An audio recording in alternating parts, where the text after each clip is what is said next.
আমার খালাতো ভাই মামাতো ভাই বেয়াই আস্তে আস্তে লজ্জা শরম ভেঙে যাবে। অর্থাৎ বিয়ের পর ওর কাছে 5-7 দিন যেমন লজ্জা থাকে, এরপর লজ্জা থাকে না। এই যে আওয়ামী লীগের যে অপকর্ম দুর্নীতি এবং তারা যে গুম খুন হত্যা করেছে, সেই জন্য আমরা যেভাবে ক্ষিপ্ত, তারা আমাদের দেখলে একটু লজ্জা পায়। সেই লজ্জাটা কি আপনারা ভেঙে তাদেরকে দলে টাইনা বা তাদেরকে প্রতিষ্ঠিত করতে চান বা আওয়ামী লীগকে পুনর্বাসন করতে চান কিনা? এটাই হচ্ছে মুদ্রা কথা। হচ্ছে যে নির্বাচন হচ্ছে অন্তর্বর্তীকালীন সরকারটা হচ্ছে একটি ফ্যাসিস্ট ছিল, তারা গেছে, তারপর একটা সরকার নতুন করে একটা সরকার গঠন করবে অল্প সময়ের জন্য, অন্তর্বর্তীকালীন সরকার বা তত্ত্বাবধায়ক সরকার বা নির্দলীয় সরকার। আপনার কাজ হচ্ছে জাতীয় সংসদ নির্বাচন করা। আপনারা কেন এই কাজ সেই কাজে হাত দিচ্ছেন? আপনারা কেন নিয়ে আসতেছেন নির্বাচন আগে না সংস্কার আগে? কেন আপনারা নিয়ে আসতেছেন বিচার আগে নাকি নির্বাচন আগে? আবার কেন নিয়ে আসতেছেন যে এখন স্থানীয় সরকার নির্বাচন আগে নাকি জাতীয় সংসদ নির্বাচন আগে? এই সমস্ত কথা আপনারা বলতে পারেন না।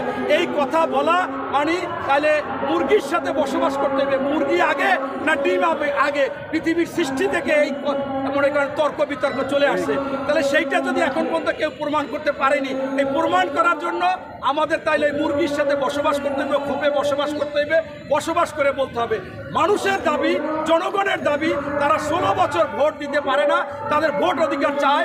ওই শেখ হাসিনা, ওই খুনি হাসিনা একবার সেনা সমর্থিত সরকার গঠন করেছে, এরপর এই 154টা বিনা প্রতিদ্বন্দ্বিতায় ছাগল গরু ভোট দিয়েছিল এবং মরা মানুষ ভোট দিয়েছিল। এর পরবর্তীতে দিনের ভোট পাতে হয়েছে। এরপর আমি ডামি স্বামী স্ত্রী মিল্লা টিল্লা একটা জগা খেচুরি আপনারা করেছেন। সেইখানে জনগণ ভোট দিতে পারেনি। যে ভোটার, অনেক ভোটার হয়েছে, সে আজ পর্যন্ত ভোট দিতে পারেনি। তাই জনগণের আশা আকাঙ্ক্ষা ভোট, এবং এই ভোট দিয়েই নির্বাচিত করবে একটি জাতীয় সরকার, জাতীয় নির্বাচন হবে। সেই জাতীয় নির্বাচনে একটি জনগণের সরকার আসবে। সেই জনগণের সরকার বিশেষ করে যেগুলো গুরুত্বপূর্ণ সেগুলো করবে। এবং যখনই আমি বিএনপি করি বিদায়, অনেকে বলে যে আপনারা গিয়ে এইটা করবেন না, সেইটা করবেন না, বিচার করবেন না। আরে ভাই, বাংলাদেশের সবচেয়ে বিএনপি পরিবার ভুক্তভোগী বেশি, নির্যাতিত বেশি। খালেদা জিয়াকে এক কাপুরে তার সেই স্মৃতি বিজড়িত সেনা বাস থেকে বের করে দিয়েছে, তারেক রহমানের মাজা ভেঙে দিয়েছে, আরাফাত রহমান কোকো নির্যাতনে মৃত্যুবরণ করেছে। এর চাইতে আর নির্যাতিত পরিবার কোনটা হতে পারে?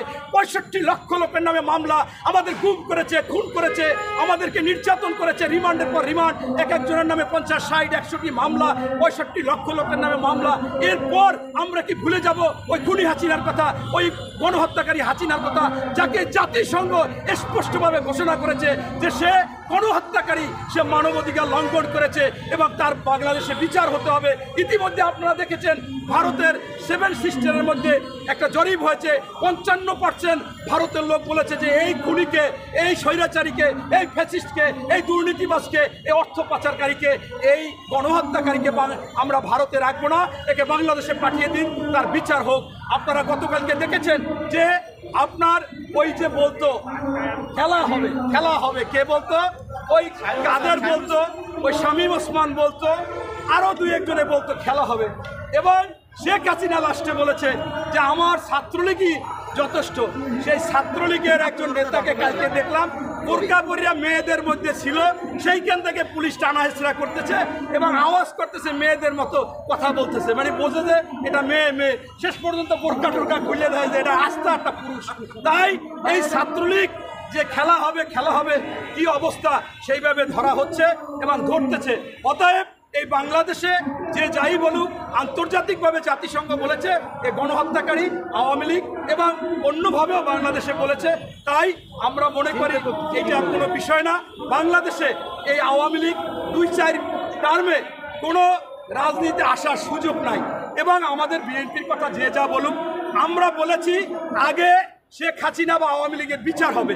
ভাই, যদি বিচার হয়, যেমন কম্বলের লোম বাঁচলে বাঁচতে বাঁচতে বাঁচতে কম্বল থাকে না, আওয়ামী লীগের যদি বিচার হয়, দুর্নীতি, খুন, এই